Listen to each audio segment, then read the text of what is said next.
Pemerintah pusat telah membatalkan kebijakan penerapan pemberlakuan pembatasan kegiatan masyarakat atau PPKM level 3 serentak saat masa Natal dan Tahun Baru. Meski penerapan PPKM level 3 dibatalkan, pemerintah Kota Palembang tetap menerapkan pembatasan untuk mencegah penularan COVID-19.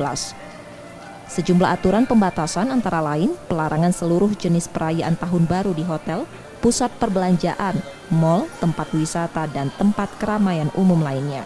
Sementara itu, operasional pusat perbelanjaan, restoran, bioskop, dan tempat wisata diizinkan. Namun dengan kapasitas maksimal 75% dan hanya untuk orang berkategori hijau di aplikasi Peduli Lindungi.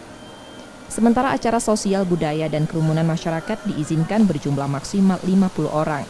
Pemkot Kota Palembang juga telah menyiagakan pelayanan di 43 puskesmas dan 2 RSUD selama masa Natal dan Tahun Baru.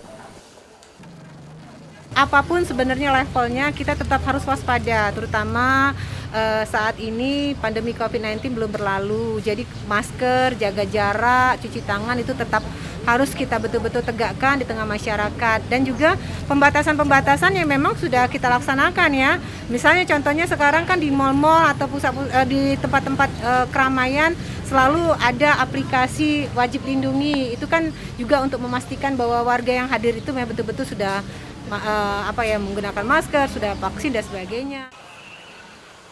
Kasus penularan COVID-19 di Kota Palembang semakin menurun, di mana dalam 4 hari terakhir tidak ditemukan konfirmasi kasus baru. Sementara tingkat positivity rate atau rasio jumlah kasus positif COVID-19 dengan jumlah tes yang dilakukan hanya 0,05%. Rizky Nurmizan, Purwantoro, Kompas TV, Palembang, Sumatera Selatan.